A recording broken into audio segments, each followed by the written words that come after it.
Hello guys, नमस्कार।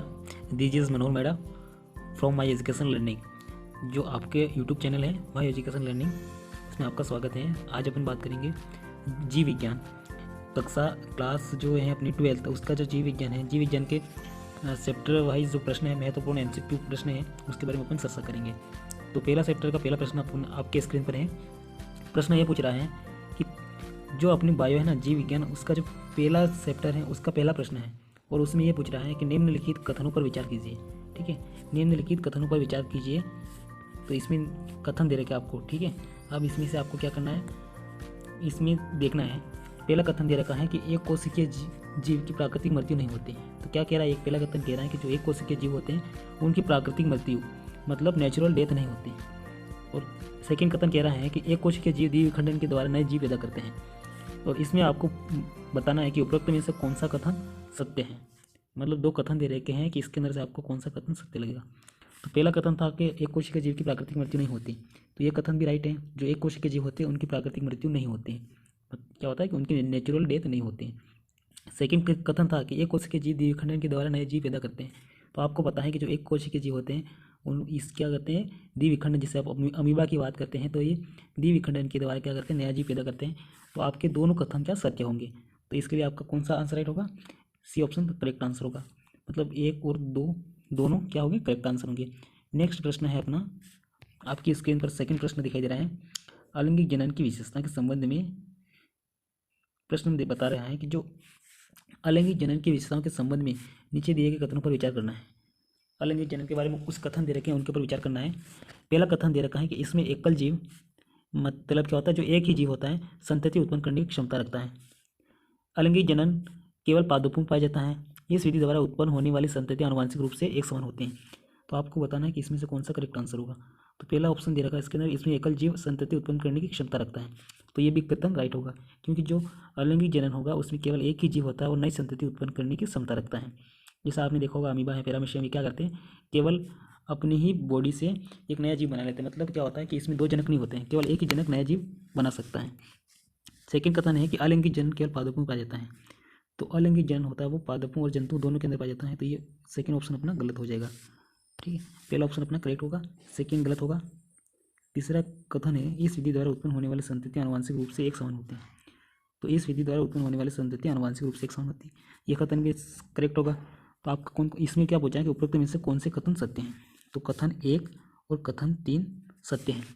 तो इसमें से कौन सा आंसर करेक्ट होगा अपना, अपना होगा डी ऑप्शन, मतलब केवल 1 और 3 कथन सत्य हैं। आपकी स्क्रीन पे तीसरा प्रश्न है, लैंगिक जनन के संबंध में निम्नलिखित में से कौन सा कथन असत्य है। आपको असत्य कथन को पहचानना है। जो लैंगिक जनन के लिए कौन सा कथन सत्य है, तो पहला कथन क्या दे रखा है कि लैंगिक जनन के अंतर्गत एक से जीव अथवा विपरीत लिंग वाले भिन्न जीवों द्वारा नर तथा मादा युग्मक गेमेटों का निर्माण होता है। सेकेंड दे रखा है, ये विधि अलैंगिक जनन की तुलना में विस्तृत, जटिल, धीमे प्रक्रिया है। सी ऑप्शन दे रखा है कि लैंगिक जनन के परिणाम स्वरूप जो संततियाँ उत्पन्न होती हैं वे अपने जनकों के अथवा आपस में समरूप होते हैं, समरूप नहीं होते हैं, है ना, समरूप नहीं होते हैं। तो आपको पहला ऑप्शन दिखाई दे रहा होगा कि अलैंगिक जनन के अंतर्गत एक से जीव अथवा विपरीत लिंग वाले क्या होते हैं, जो विपरीत लिंग वाले नर और मादा होते हैं, नर और मादा क्या करते हैं, युग्मक गेमेट का निर्माण करते हैं। ये वाला ऑप्शन भी आपका राइट होगा। सेकेंड दे रखा है कि ये विधि अलैंगिक जनन की तुलना में एक विस्तृत, जटिल तथा धीमी होती है। आपको पता है कि जो अलैंगिक जनन होता है वो तीव्र गति से होने वाला, वो सरल होता है। ठीक है, लेकिन ये जो लैंगिक जनन होता है वो क्या होता है, एक विस्तृत है, जटिल और धीमी प्रक्रिया है। ये वाला भी कथन आपका करेक्ट होगा। तीसरा कथन है कि लैंगिक जनन के परिणाम स्वरूप जो संततियाँ उत्पन्न होती हैं वे अपनी जनकों के अथवा आपस में समरूप नहीं होती। तो ये वाला कथन भी आपका करेक्ट होगा। ठीक है, क्योंकि समरूप नहीं होती आपस में तथा जनकों के समरूप नहीं होती। तो इसमें कौन सा ऑप्शन करेक्ट होगा, तो अपना ऑप्शन डी राइट होगा, इनमें से कोई नहीं। मतलब इसने क्या पूछा है कि असत्य पूछा है, तो असत्य कोई नहीं है, मतलब डी ऑप्शन करेक्ट आंसर हो जाएगा इसका। सभी कथन कैसे हैं, सभी सत्य हैं, तो डी ऑप्शन अपना करेक्ट आंसर हो जाएगा। नेक्स्ट क्वेश्चन है, चौथा प्रश्न है, जब एक ही पादप में नर तथा मादा, जब एक ही पादप है ना, एक ही पादप में नर भी होगा और मादा भी होगा, दोनों जनन संरचना पाई जाती है। नर जनन संरचना और मादा जनन संरचना अगर एक ही पादप के अंदर पाए जाते हैं तो ऐसे पादप को हम क्या कहेंगे, तो ऐसे पादप को हम क्या कहेंगे, द्विलिंगी पादप कहेंगे। ठीक है, मतलब इसमें क्या होगा, दोनों लिंग होंगे, नर और मादा दोनों संरचना पाई जाएगी। तो आपका कौन सा करेक्ट आंसर हो जाएगा, बी ऑप्शन। अब एक लिंगी की बात करते हैं तो एक लिंगी में क्या होता है कि जनक, इसमें केवल नर नर जनन संरचना पाई जाती है या मादा जनन, नर या मादा जनन संरचना ही पाई जाती है केवल एक जीव के अंदर। जैसे मनुष्य की बात करते हैं तो मनुष्य के अंदर क्या होता है, नर और मादा दोनों अलग अलग होते हैं, मतलब एक लिंगी होता है। ठीक है, तो अपना बी ऑप्शन करेक्ट आंसर हो जाएगा। नेक्स्ट प्रश्न है, 5वां प्रश्न है, निम्नलिखित कथनों पर विचार करना। ठीक है, आपको कथन दे रखे हैं, पुष्पीय पादपों में एक लिंगी नर पुष्प पुंकेसर परागकण धारण किए रहता है। जो पुष्प पादप होता है उसके अंदर जो एक लिंगी नर होता है वो पुष्प पुंकेसर यानी परागकण धारण किए रहता है। ये ऑप्शन करेक्ट है। ठीक है, नारियल का वृक्ष उभय लिंगाश्री पादपों का उदाहरण है। जो नारियल का वृक्ष होता है वो उभय लिंगाश्री मतलब क्या होता है, द्विलिंगी का उदाहरण है। तो सेकेंड कथन भी आपका सत्य होगा। तो इसने क्या पूछा कि उपरोक्त में से कौन सा कथन सत्य है, तो दोनों कथन अपने सत्य हैं। इसके लिए कौन सा आंसर आ जाएगा, सी ऑप्शन करेक्ट आंसर हो जाएगा, मतलब एक और दोनों करेक्ट आंसर है। नेक्स्ट प्रश्न है अपना 6वां प्रश्न है, कुछ जीवों जैसे मधुमक्खी एवं छिपकली में बिना निषेचन अर्थात नर युग्मक के युग्मन के बिना, क्या पूछा है कि जो मधुमक्खी और छिपकली होती है उसमें बिना निषेचन मतलब निषेचन नहीं होता है। निषेचन का मतलब होता है नर और मादा युग्मक का संलयन नहीं होता, तो बिना निषेचन से ही मादा युग्मक नए जीव के निर्माण हेतु विकसित होने लगता है।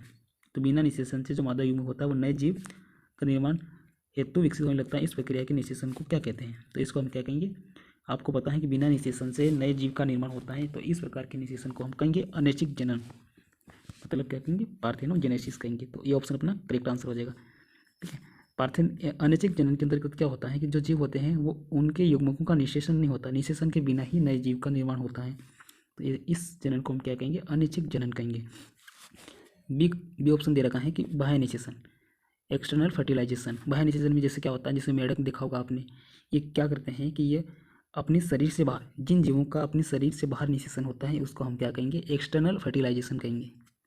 और सी का मतलब दे रखा है आंतरिक निषेचन, इंटरनल फर्टिलाइजेशन का मतलब होता है कि जिन जीवों का निषेचन शरीर के अंदर होता है उनको हम क्या कहेंगे, आंतरिक निषेचन कहेंगे।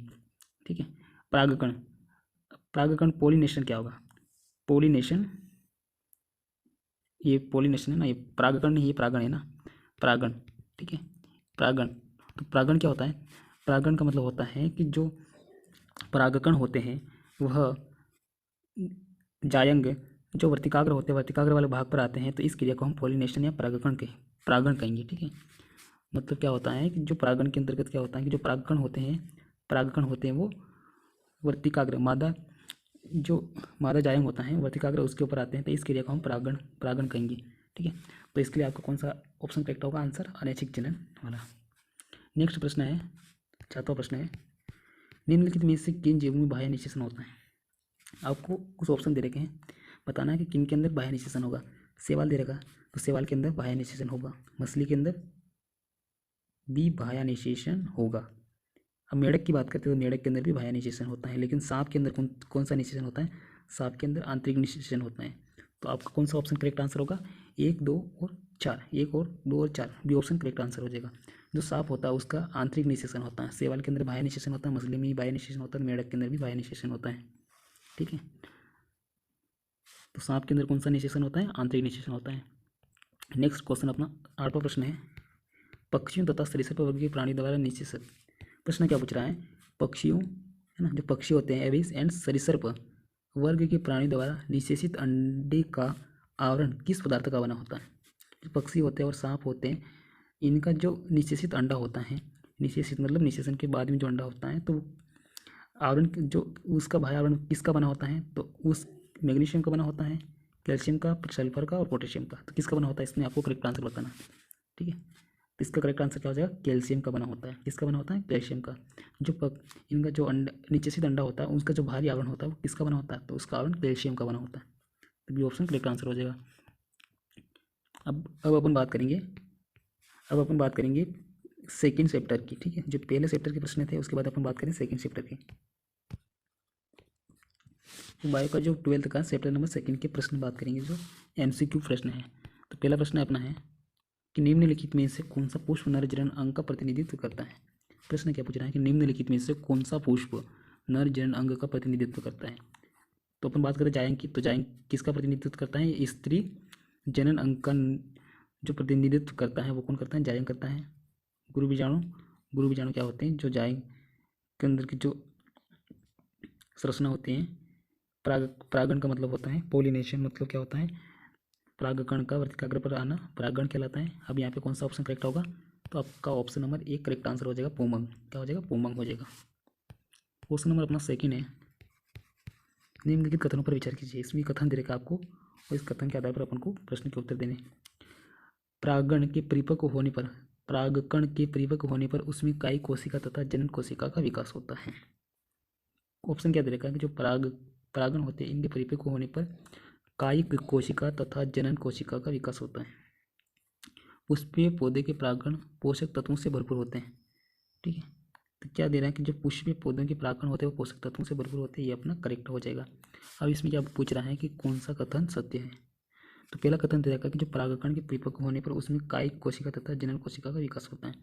इसके लिए आपको दोनों ऑप्शन करेक्ट हो जाएंगे इसके अंदर। ठीक है, क्या हो जाएगा, दोनों ऑप्शन करेक्ट आंसर हो जाएंगे, मतलब अपना करेक्ट आंसर क्या हो जाएगा, 1 और 2 दोनों। ठीक है, नेक्स्ट प्रश्न है अपना नेक्स्ट प्रश्न है, तो इसके लिए कौन सा ऑप्शन करेक्ट हो जाएगा, इसका करेक्ट आंसर हो जाएगा 1 और 2 दोनों हो जाएंगे। ठीक है, नेक्स्ट प्रश्न है, अगला प्रश्न है, पुष्पों के परागकण को सुरक्षित करने के लिए उपयोग किया जाता है। तो जो पुष्प के परागकण होते हैं उनको सुरक्षित करने के लिए किसका उपयोग किया जाता है, इसका ऑप्शन दे रखा है। पहला ऑप्शन है द्रव लैक्टिक अम्ल दे रखा है, द्रव नाइट्रोजन, द्रव ऑक्सीजन, इथाइल ग्लिकोल। तो पुष्पों के परागकण को सुरक्षित करने के लिए किसका उपयोग किया जाता है, तो इसका करेक्ट आंसर हो जाएगा द्रव नाइट्रोजन का किया जाता है। किसका किया जाता है, द्रव नाइट्रोजन का किया जाता है। ठीक है, नेक्स्ट प्रश्न है, प्रश्न नंबर 4 है, निम्नलिखित कथनों पर विचार करना है। ठीक है, आपको कथन दे रखे उसके ऊपर देखना है कथन कौन सा सही होगा। तो पहला कथन दे रखा है कि जो पुष्पीय पादपों में निषेचन परागकण की प्रक्रिया द्वारा होता है। ठीक, करेक्ट है। ठीक है, जो पुष्पीय पादप होता है उसका निषेचन कैसा होता है, परागण की प्रक्रिया द्वारा होता है। किसकी प्रक्रिया, परागण मतलब पॉलिनेशन की प्रक्रिया के द्वारा क्या होता है, निषेचन होता है। सेकेंड अपना कथन दे रखा है कि पौधों में परागकण केवल जीवीय प्राणी है ना, क्या बोला कि जीवीय मतलब जो जीवित प्राणी होते हैं कारक या अभिकारक के द्वारा ही होता है। तो ये ऑप्शन गलत होगा, क्योंकि जो पुष्पीय पादप होते हैं या जो पौधे होते हैं उनका जो परागण होता है वह अजैव, जैसे वायु के द्वारा भी हो सकता है, जल के द्वारा भी हो सकता है, मतलब अजैवीय पदार्थों के कारण भी इनके अंदर क्या हो सकता है, परागण हो सकता है। तो ये अपना सेकेंड वाला कथन क्या हो जाएगा, असत्य हो जाएगा। तो इसमें केवल एक ही करेक्ट आंसर होगा। ठीक है, तो ये number option number 1 correct answer हो जाएगा। नेक्स्ट प्रश्न है इसका, अगला प्रश्न अपन देखेंगे 5वां प्रश्न। ठीक है, 5वां प्रश्न है, निम्नलिखित में से कौन सा जीव प्राणी पुष्पीय। प्रश्न क्या है कि निम्नलिखित में से कौन सा जीव प्राणी पुष्पीय पादप के परागण में सहायता नहीं करता है। इसमें जीव दे रखे हैं आपको, तो कौन सा है जो परागण में सहायता नहीं करता। ठीक है, तितलियों के द्वारा परागण होता है क्या, मधुमक्खी के द्वारा होता है, चींटी के द्वारा होता है क्या, गोरैया के द्वारा होता है। किसके द्वारा मतलब परागण होती परागण की क्रिया, तो परागण क्रिया में तितली भी सहायक होते हैं, मधुमक्खी के द्वारा भी हो सकता है, चींटी के द्वारा भी हो सकता है, लेकिन डी आपका गलत आंसर है। ठीक है, गोरैया के द्वारा नहीं होता है। तो ऑप्शन नंबर करेक्ट आंसर कौन सा हो गया, अपना डी नंबर करेक्ट आंसर हो जाएगा। नेक्स्ट प्रश्न है आपकी स्क्रीन के ऊपर, नेक्स्ट प्रश्न आता है 6वां प्रश्न है। प्रश्न दे रखा है कि प्रश्न क्या दे रखा है कि जो बोरा वस्त्र तकनीक है ना, बोरा वस्त्र तकनीक मतलब होता है बेगिंग टेक्निक तथा विपुंचन तकनीक संबंधित है। तो किससे संबंधित है, पहला दे रखा पुष्पीय पादपों के कृत्रिम परागण से, फसलों को लंबे समय तक सुरक्षित रखने से, पुष्पीय पादपों को कृत्रिम प्रकाश के द्वारा विषम जलवायु परिस्थितियों में उत्पन्न करने से। तो ये तीनों ऑप्शन आपके गलत होंगे। ठीक है, तो करेक्ट आंसर कौन सा हो जाएगा, डी ऑप्शन, पुष्पीय पादपों के कृत्रिम संकरीकरण के लिए बोरवस्त्र तकनीक तथा विपुंचन तकनीक संबंध को अपनाते हैं। ठीक है, तो अपना डी ऑप्शन करेक्ट आंसर हो जाएगा। नेक्स्ट प्रश्न है अपना, ठीक है, डी है, जिसे इसमें डी में दे रखा है कि पुष्पीय पादपों के कृत्रिम संकीर्ण हेतु बोरवस्त्र तकनीक, बैंकिंग टेक्निक तथा विपुंजन तकनीक का उपयोग किया जाता है। कृत्रिम संकीर्ण फसल की उन्नति या प्रगतिशीलता कार्यक्रम के लिए एक प्रमुख उपागमन है। इस प्रकार के संकरण प्रयोग हेतु यह सुनिश्चित करना महत्वपूर्ण है कि केवल अपेक्षित परागणों का उपयोग परागकण के लिए किया जाता है तथा वर्तिकाग्र को संदूषण अनापेक्षित परागों से बचाया जाता है। ठीक है, क्वेश्चन नंबर अपना 7वां है। इस 7वें प्रश्न में क्या पूछा है कि निम्नलिखित में से कौन सा आवासी फल यानी फॉल्स फ्रूट है, तो आपको फॉल्स फ्रूट कौन सा है इसमें बताना है। तो ऑप्शन दे रखा है केला, सेब, स्ट्रॉबेरी। ठीक है, सबसे पहले अपन केले की बात करते हैं। तो केले में क्या होता है कि बिना निषेचन से ही केला बन जाता है और इसके अंदर क्या होता है, बीज नहीं होता है। ठीक है, अपन सेब की बात करते हैं तो सेब क्या होता है, सेब भी एक आवासी फल है। जो सेब होता है वो कैसा है, आवासी फल है, और स्ट्रॉबेरी भी आवासी फल है। तो तो करेक्ट आंसर क्या हो जाएगा अपना, आवासीय फल फर्स्ट फ्रूट होते हैं, ठीक है। तो करेक्ट आंसर हो जाएगा अपना 2 और 3, option number B correct answer हो जाएगा। नेक्स्ट प्रश्न, निम्नलिखित कथन पर विचार कीजिए। अब इसमें क्या कथन दे रखे, ठीक है। अब कथन अपन इसमें देखेंगे। अपना पहला कथन है, कथन क्या दे रखा है कि वे फल जो अंडाशय में विकसित होते हैं उन्हें वास्तविक फल कहते हैं, रियल फ्रूट कहते हैं, ठीक है। वे फल जो अंडाशय में विकसित होते हैं उन्हें वास्तविक फल कहेंगे। सेकेंड है, वे फल जो बिना निषेचन के विकसित होते हैं उन्हें अनैच्छिक जनित फल कहेंगे। तीसरा कथन है, अनैच्छिक जनित फल बीज रहित होते हैं। तो आपका कौन सा ऑप्शन करेक्ट होगा इसमें? पहला दिखाई दे रहा है कि वे फल जो अंडाशय में विकसित होते हैं उन्हें वास्तविक फल कहते हैं, करेक्ट आंसर है, ये भी कथन सही है। वे फल जो बिना निषेचन के विकसित होते हैं उन्हें क्या कहेंगे, अनैच्छिक जनन कहेंगे। जैसे अपन केले की बात करते हैं और ये बीज रहित होते हैं, ठीक है। और अनैच्छिक जनित क्या होते हैं, फल बीज रहित होते हैं। तो आपका तीनों कथन क्या हो जाएंगे, तीनों स्टेटमेंट आपके करेक्ट हो जाएंगे। तो कौन सा होगा, उपरोक्त सभी। इसका आंसर क्या हो जाएगा, उपरोक्त सभी, D option is the correct answer. 8वें का आंसर क्या होगा, डी ऑप्शन, ठीक है। नेक्स्ट प्रश्न की बात करते हैं अपन।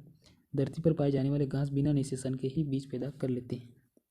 धरती के ऊपर जो घास पाई जाती हैं वो बिना निषेचन से ही बीज पैदा कर देते हैं। इस प्रक्रिया को क्या कहेंगे, ठीक है। आपको बताना है कि जो घास, सबसे पहले महत्वपूर्ण ध्यान देना, किसके बारे में पूछ रहे हैं, घास के बारे में, ठीक है। धरती पर पाई जाने वाली क्या है, घास है, बिना निषेचन से ही क्या कर देगी, बिना, प्रश्न क्या था कि ये दिखाई दे रहा, ठीक है, कि जो घास होती है वो बिना निषेचन से के ही बीज पैदा करती है। इसको हम क्या कहेंगे, इसका ऑप्शन क्या हो जाएगा, इसमें हो जाएगा असंघजनन, ठीक है। ये ऑप्शन करेक्ट आंसर हो जाएगा, ठीक है। अब यहाँ पे अनैच्छिक जनन की बात करते हैं तो बिना निषेचन से फल का निर्माण हो जाता है, इसको हम क्या कहेंगे, अनैच्छिक जनन कहेंगे। तो इसमें घास की बात की तो आपका ये ऑप्शन करेक्ट आंसर हो जाएगा, मतलब option number 1 correct answer. Chapter number तीसरा है, चैप्टर तीसरे के जो महत्वपूर्ण प्रश्न है उसकी बात करेंगे, चर्चा करेंगे अपन। चैप्टर नंबर जो अपना तीसरा है, पहला प्रश्न है तीसरे चैप्टर का। प्रश्न क्या प्रश्न पूछ रहा है कि जो नर जन्म कोशिकाएं शुक्राणु का निर्माण करती हैं।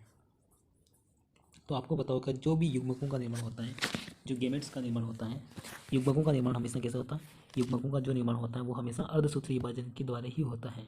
तो आपका ऑप्शन नंबर करेक्ट आंसर हो जाएगा, ठीक है। तो ये ऑप्शन अपना करेक्ट आंसर हो जाएगा। अर्धसूत्रीय विभाजन के द्वारा ही युग्मकों का निर्माण होता है, मतलब शुक्राणु का निर्माण किसके द्वारा होगा, अर्धसूत्रीय विभाजन के द्वारा ही होता है। समसूत्रीय विभाजन की बात करते हैं तो समसूत्रीय विभाजन क्या होता है, सभी कोशिकाओं का जो विभाजन होता है वो समसूत्रीय विभाजन होता है। युग्मकों के अलावा जो भी विभाजन होता है वो हमेशा समसूत्रीय विभाजन होगा, केवल युग्मकों के अंदर अर्धसूत्रीय विभाजन होगा, ठीक है।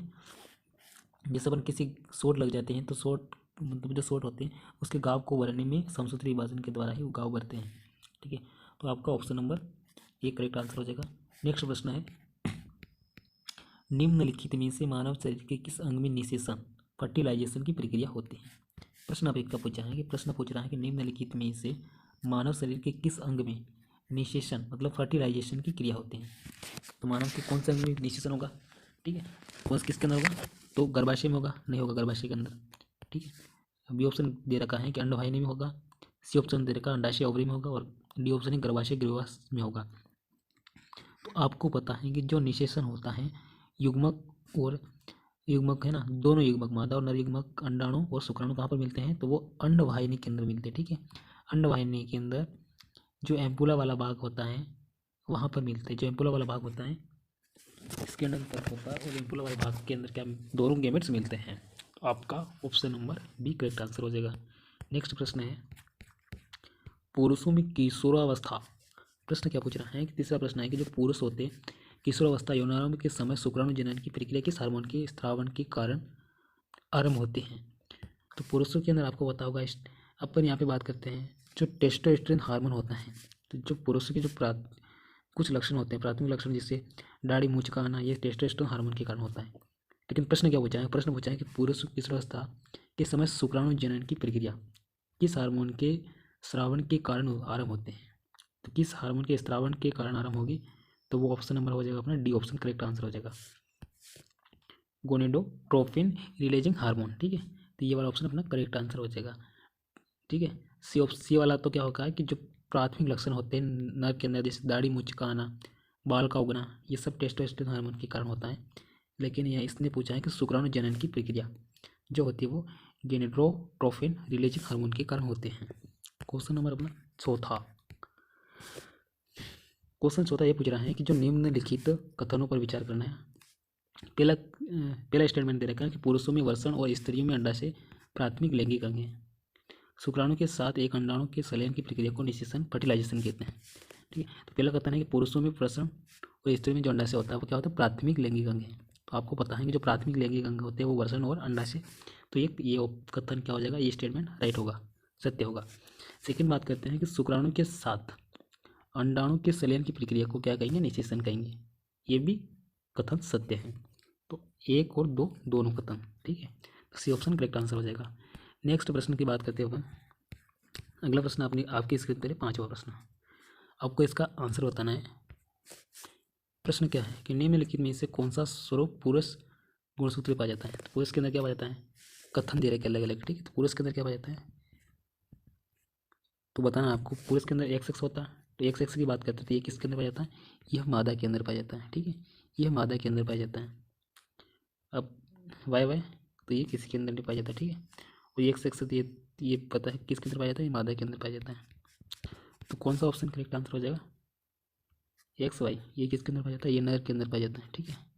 तो आपका भी ऑप्शन करेक्ट आंसर हो जाएगा। प्रश्न नंबर 6 है, 6वां प्रश्न है, किसी भी शिशु के लिंग निर्धारण में प्रमुख भूमिका होती है, ठीक है। लड़का होगा या लड़की, इसके लिंग निर्धारण के लिए जो प्रमुख भूमिका होती है वो किसकी होती है, हमेशा आपको पता है कि प्रमुख भूमिका अपन पिता की बात करते हैं, ठीक है। जैसे मैंने यहाँ पे बात की पिता के अंदर कौन से क्रोमोसोम होते हैं, एक्स वाई होते हैं, और माता के अंदर एक्स एक्स होते हैं, ठीक है। अब यहाँ पे बात करते हैं कि मादा के अंदर एक्स एक्स होते हैं, एक्स एक्स होते हैं, ठीक है, मादा के अंदर।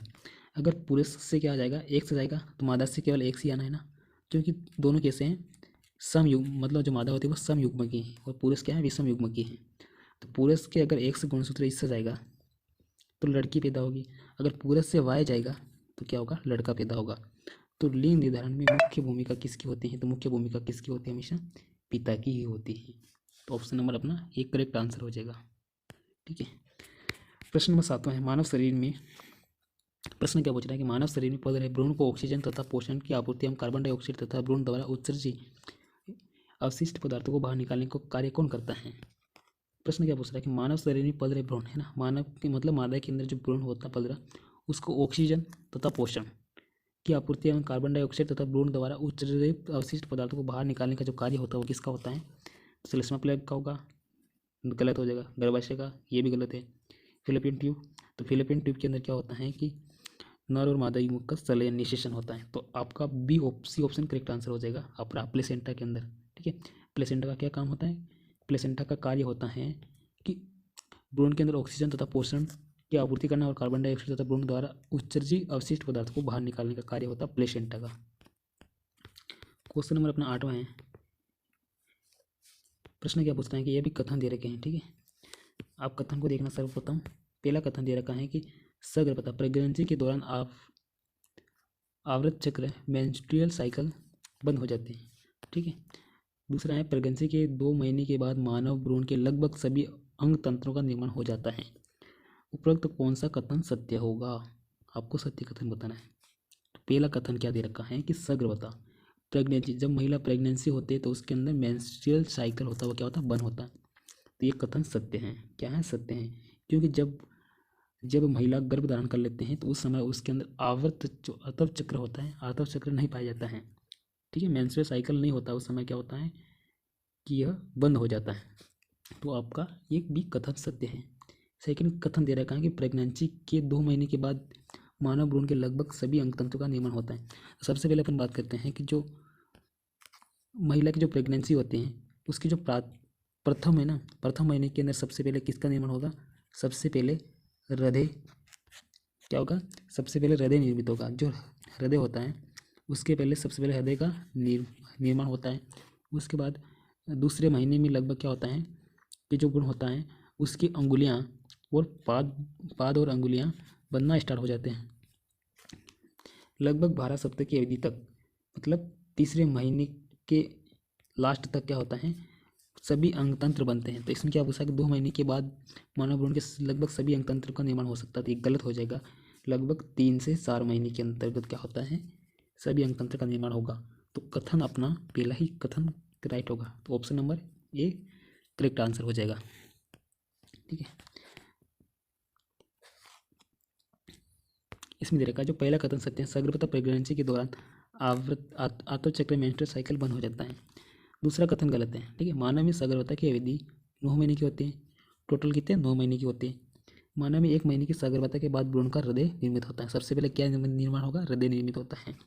सगर्भता के दूसरे माह के अंत तक भ्रूण के पाद और अंगुलियां विकसित होती हैं। ठीक है, और 12वें सप्ताह की बात करते हैं तो पहले जो 3 माह के अंत तक क्या होता है, लगभग सभी प्रमुख अंगतंत्रों की रचना हो जाती है। गर्भावस्था के 5वें माह के दौरान गर्भ की पहली गतिशीलता और सिर पर बाल का उग जाना सामान्यतः देखा जा सकता है। तो 5वें माह के दौरान क्या होता है कि लगभग सिर के ऊपर बाल उगना स्टार्ट हो जाते हैं।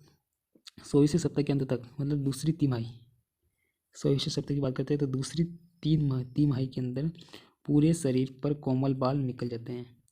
आँखों की पलकें अलग अलग हो जाती हैं और बोरनिया बन जाता है।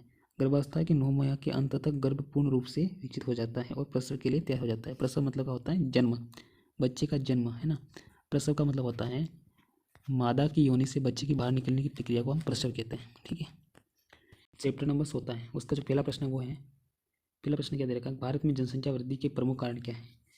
तो पहला ऑप्शन दे रखा है कि भारत में जो जनसंख्या की वृद्धि हो रही है, कौन सा चैप्टर है, अपन 14 चैप्टर पढ़ रहे हैं। ठीक है, इसके प्रश्न है तो भारत में जनसंख्या वृद्धि के प्रमुख कारण क्या है। तो मातृ मृत्यु दर में कमी, क्या दे रहा है कि जनसंख्या वृद्धि के प्रमुख कारण क्या है। अगर मातृ मृत्यु दर में कमी है ना, तो मृत्यु दर में कमी होगी तो जनसंख्या बढ़ेगी, अपने आप क्या होगी, जनसंख्या बढ़ेगी। ठीक है, ये कथन राइट है। शिशु मृत्यु दर में वृद्धि, अगर शिशु अधिक होंगे, अधिक मरेंगे तो जनसंख्या घटेगी। ये ऑप्शन कथन अपना गलत है। ठीक है, पहला कथन करेक्ट है, सेकंड गलत है। क्या पूछा है कि जनसंख्या वृद्धि के बारे में पूछ रहा, अगर मरेंगे, है ना। अब मातृ मृत्यु दर में कमी होगी तो जनसंख्या बढ़ेगी, और अगर ज़्यादा मरेंगे तो जनसंख्या वैसे कम होंगी। तीसरा है कि लोगों की जनन आयु में वृद्धि, अगर लोगों की जनन आयु, है ना, अगर लोगों की आयु में वृद्धि होगी तो वो कम मरेंगे, मतलब कम मरेंगे तो क्या होगा, जनसंख्या बढ़ेगी, मतलब जनसंख्या में क्या होगी, वृद्धि होगी। तो तीसरा भी अपना करेक्ट है। मतलब क्या है कि लोगों की जनन आयु में वृद्धि, अगर कोई जल्दी नहीं मर रहा है, उसकी आयु लंबी हो रही है तो अपने आप क्या होगी, जनसंख्या बढ़ेगी, है ना, जनसंख्या बढ़ेगी। तो कूट कौन सा राइट होगा इसमें से, 1 और 3, बी ऑप्शन करेक्ट आंसर है। ठीक है, प्रश्न नंबर अपना दूसरा है। प्रश्न क्या पूछ रहा है कि इसके अंदर निम्नलिखित में से कौन सी गर्भ निरोधन की कृत्रिम विधियां हैं। कृत्रिम विद्या मैंने आपको बताई थी, कृत्रिम विद्या कौन कौन सी है। तो ये जो कृत्रिम विधियां जो अपन अपनाते ना, वो अपने आप नहीं अपनाते, अपन खुद अपनाते, उसको हम कृत्रिम विधि कहते हैं। तो निरोध और कॉन्डोम की बात करते हैं तो ये भी क्या होती है, कृत्रिम विधि। ठीक है, कॉन्डोम के द्वारा हम गर्भ निरोध मतलब गर्भ धारण करने से रोक सकते हैं, बच्चा पैदा करवाने से रोक सकते हैं। नसबंदी की बात करते हैं, अगर नसबंदी कर लिए जाते हैं तो गर्भ निरोध मतलब क्या होगा, नसबंदी करने के पर शुक्राणु और अंडाणु दोनों नहीं मिल सकते हैं तो फिर बच्चे पैदा होने की संभावना नहीं होती है। और चौथा ऑप्शन दे रखा है कॉपर टी।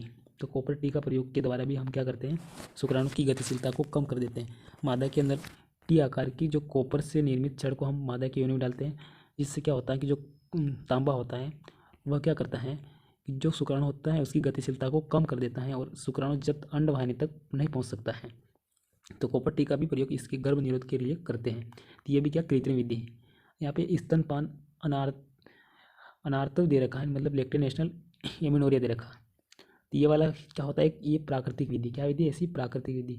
अपन इसकी बात करते हैं तो ये प्राकृतिक विधि जैसे है, जैसे अगर बच्चे को समय पे स्तनपान करवाते रहते हैं तो उसमें क्या होता है कि अधिक स्तनपान करवाने से गर्भ मतलब ठहर नहीं सकता है ना, उस समय गर्भ ठहरने की संभावना कम होती है। तो ये कौन सी विधि है, तो ये होती है अपनी प्राकृतिक विधि, नेचुरल विधि ना। तो इसमें क्या पूछा कि कृत्रिम विद्या पूछी, तो कृत्रिम विद्या कौन सी हो जाएगी अपनी, तो कृत्रिम विद्या हो जाएगी अपने 1 और नसबंदी ये और 4, 1 2 4 है। तो 1 2 4 कहाँ पर है, हाँ तो ये 80 ऑप्शन करेक्ट आंसर हो जाएगा, 1 2 4। ठीक है, तो करेक्ट आंसर क्या हो जाएगा 1, 2, 4। नेक्स्ट प्रश्न है, महिलाओं द्वारा खाई जाने वाली गर्भ निरोधक गोलियां में कौन सा हार्मोन होता है? तो महिलाओं के द्वारा खाई जाने वाली गर्भ निरोधक गोलियां होती है, उसके अंदर प्रोजेस्टेरोन हार्मोन होता है। कौन सा हार्मोन होता है? प्रोजेस्टेरोन हार्मोन होता है। ये ऑप्शन करेक्ट आंसर हो गया, ठीक है। टेस्टोस्टेरोन हार्मोन किसके अंदर होता है? नर के अंदर होता है। तो कौन सा हार्मोन है? प्रोजेस्टेरोन हार्मोन होता है। नेक्स्ट प्रश्न की बात करते हैं। अपना जो प्रश्न है वो होता है, निम्नलिखित कथन दे रखे हैं, अब जो स्टेटमेंट दे रखे हैं इसको देखना है और आपको सत्य का चयन करना है। किसका चयन करना है? सत्य का चयन करना है। पहला कथन है कि सभी तरह के यौन संश्रित रोग पूरी तरह से उपचार योग्य हैं। क्या कथन दिया? कथन क्या कह रहा है कि जो सभी प्रकार के यौन संश्रित रोग होते हैं पूरी तरह से उपचार योग्य हैं। तो ये क्या होगा? गलत होगा। कैसे गलत होगा? आपको पता है जो एड्स होता है वो क्या होता है? इसको रोग, एड्स रोग होता है, उसका उपचार नहीं होता है, ठीक है। तो इसमें क्या होगा? पूरी तरह से उपचार योग्य है, तो पूरी तरह से उपचार योग्य नहीं है, तो ये कथन गलत होगा, ठीक है। सभी यौन संश्रित रोग संक्रमित मादा से उसके गर्भस्थ शिशु में संश्रित होते हैं। तो इसमें क्या दे रहा है कि जो सभी यौन संश्रित रोग है संक्रमित माता से उसके गर्भस्थ शिशु में संश्रित होते हैं, तो ये भी गलत है, ठीक है। क्योंकि सभी रोग, यौन संश्रित रोग, सभी ऐसे रोग नहीं होते जो माता के द्वारा ही बच्चे के अंदर जाए, कुछ रोग के अन्य कारण हो सकते हैं। तो दोनों कथन आप क्या हो जाएंगे? गलत हो जाएंगे। तो इसके लिए कौन सा करेक्ट आंसर होगा? ऑप्शन नंबर, ना तो एक सत्य होगा ना ही 2 होगा, ठीक है। प्रश्न नंबर 5 है अपना। 5वां प्रश्न कह रहा है कि जो यौन संश्रित रोग HIV एक संक्रमित व्यक्ति से दूसरे व्यक्ति तक किन माध्यम से पहुंच सकता है? पहला माध्यम रहेगा साझे प्रयोग वाली सुई, टीके के प्रयोग से, राइट है। संदूषित रक्तदान, ब्लड ट्रांसफ्यूजन से, ये भी करेक्ट हो जाएगा। साझा वस्त्र प्रयोग करने से, ये गलत होगा, ठीक है। क्योंकि जो एड्स रोग होता है, एड्स रोग एक तो हो सकता है साझे प्रयोग द्वारा, मतलब जो व्यक्ति होता है टीके, जो सुई होते हैं, अगर संक्रमित व्यक्ति को सुई को दूसरे व्यक्ति के अंदर, दूसरे व्यक्ति को लगाते हैं तो ये रोग हो सकता है। अब संदूषित रक्तदान की बात करते हैं, अगर किसी को एड्स है तो उसका रक्तदान करते हैं तो उसका रक्त सड़ने से दूसरे के अंदर भी एड्स हो सकता है। और एड्स का दूसरा कारण है कि संभोग करने के कारण है ना, ये अगर जो संभोग करेगा, मतलब क्या होता है कि जो एड्स से जो संक्रमित व्यक्ति हैं वो अगर किसी के साथ संभोग करेगा या यौन संबंध बनाएगा, जिसके कारण से भी ये रोग हो सकता है। और ये रोग होता है साझा वस्त्र प्रयोग, अगर किसी को रोग है वस्त्र प्रयोग करने से या हाथ मिलाने से, गले मिलने से ये रोग नहीं होता है, ठीक है। तो आपके कौन से 1 और 2 बी ऑप्शन करेक्ट आंसर हो जाएगा। नेक्स्ट प्रश्न अपना है पात्रे निषेचन। प्रश्न क्या है? सबसे पहले देखो प्रश्न क्या दे रहा है, इसमें दे रखा है कि पात्रे निषेचन IVF, ठीक है, इन विट्रो फर्टिलाइजेशन तकनीक के संबंध में नीचे दिए गए कथनों पर विचार करना है। पहला कथन दे रखा, पहला स्टेटमेंट है, इसमें निषेचन शरीर के बाहर किया जाता है, ठीक है। तो जो इन विट्रो फर्टिलाइजेशन होता है कि इनका निषेचन शरीर से बाहर होता है, तो ये भी राइट कथन है, क्योंकि इनका जो निषेचन होगा अंडाणु और शुक्राणु दोनों का निषेचन शरीर के बाहर ही होता है। इस विधि में प्रारंभिक भ्रूण या युग्मनज, जो प्रारंभिक भ्रूण बनता है दोनों युग्मकों से, उसको फिलोपियन नलिकाओं में स्थानांतरित किया जाता है। तो ये भी स्टेटमेंट आपका करेक्ट आंसर हो जाएगा, मतलब स्टेटमेंट फर्स्ट और स्टेटमेंट सेकंड दोनों राइट होंगे। तो कौन सा ऑप्शन करेक्ट आंसर हो जाएगा इसका? 1 और 2 दोनों करेक्ट आंसर हो जाएंगे, ठीक है। आई होप ये वीडियो आपको अच्छा लगा होगा, ठीक है। आपके पूरे प्रश्न मैंने बता दिए हैं, उसका आंसर भी बता दिया है विद सॉल्यूशन के साथ। तो जितने भी प्रश्न हैं आपने देख लिए हैं। आशा करता हूँ कि आपको ये वीडियो पसंद आया होगा और समझ में भी आया होगा थोड़ा बहुत। धन्यवाद।